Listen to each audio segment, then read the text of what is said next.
ICC champions trophy 2025 நடக்கவிருக்கு. அது எங்க நடக்க இருக்குன்னு பார்த்தீங்கன்னா, பாகிஸ்தான்ல. ஆக்சுவலா அது இன்னும் நடக்குமா? நடக்காதான்றதே ஒரு கன்ஃப்யூஷனா தான் போயிட்டுருக்கு. அத பத்தின வீடியோ வந்து மைக் ஸ்ட்ரோம்ல இருக்கு. நீங்க அங்க போய் பார்த்து தெரிஞ்சுக்கங்க. இதுல நம்ம என்ன பார்க்க போறோம்னா, நெக்ஸ்ட் இயர்ல சாம்பியன்ஸ் ட்ராஃபி நடக்க இருக்கு. அதுக்கு இந்தியன் டீம் தயாராயிருக்காங்களா? இல்லையா? அப்படின்னு கேட்டீங்கன்னா, கேள்விக்குறி தான். என்ன காரணம்னா, வேர்ல்ட் கப் 2023ல நடந்துச்சு. அதுக்கப்புறம் இந்தியன் டீம் எப்ப ஓடிஐ ஆடுனாங்க? ஒரே ஒரு சீரிஸ் தான் ஆடியிருக்காங்க. அதுவும் இந்த வருஷம். அதுவும் பார்த்தீங்கன்னா, ஸ்ரீலங்கால போய் தான் ஆடியிருக்காங்க. அந்த சீரிஸும் அடி வாங்கிட்டு தான் வந்திருக்காங்க.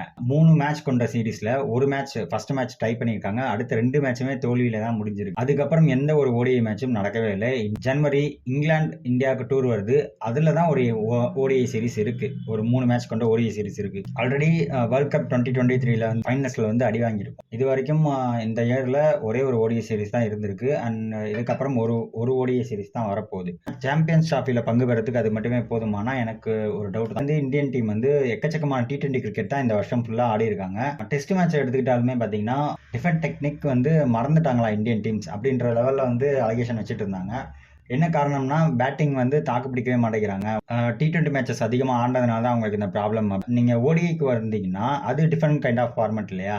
அங்க வந்து நீங்க டிஃபென்ஸா ஆடணும். மேக்ஸிமம் டிஃபென்ஸ் ஆடணும். இன்னைக்கு வந்து ஓடிஐ மேட்சஸ் வந்து வேற லெவல்ல போயிருச்சு. ஒரு 350 அந்த மாதிரிலாம் அடிக்கிறாங்கன்னு வச்சுக்கோங்க. T20 ஃபார்மட்ல போயிருச்சுனால ரொம்ப அக்ரெசிவாவே ஆடுனீங்க. T20 ஃபார்மட்லயே ஆடினீங்கன்னா அது எந்த அளவுக்கு ஒரு ஐடியாலஜியா இருக்கும்னு எனக்கு தெரியல. ஏன்னா டிஃபென்சிவ் இருக்கணும். ஓடிஐ ஃபார்மட்ல டிஃபென்சிவ் இருக்கணும். ஒரு 30 ஓவருக்காவது நீங்க டிஃபென்ஸ் ஆடி ஆகணும். அதுக்கப்புறம் தான் நீங்க அக்ரெசிவா ஆட முடியும். அப்பதான் விக்கெட் விழாம பேட்டிங் ஸ்ட்ரென்த் காட்ட முடியும். இல்ல நாங்க அக்ரெசிவா ஆடியே கொண்டு வந்துடுறோம்னா அது எந்த அளவுக்கு அவங்களுக்கு ஹெல்ப் பண்ணும் தெரியல. எத்தனை மேட்சஸ் அவங்க தாங்குவாங்கன்னு தெரியல. இந்த லெவல்ல இருக்கும்போது champions trophy knock out stage வரைக்கும் போவாங்களான்றது சந்தேகமா தான் இருக்கு. என்ன பொறுத்தவரை குரூப் ஸ்டேஜஸ்லயே வெளியே வந்துருவாங்களான்னு எனக்கு ஒரு டவுட் இருக்கு. ஸோ இதுதான் என்னோட opinion. Until then, signing off, Ravi Shankar.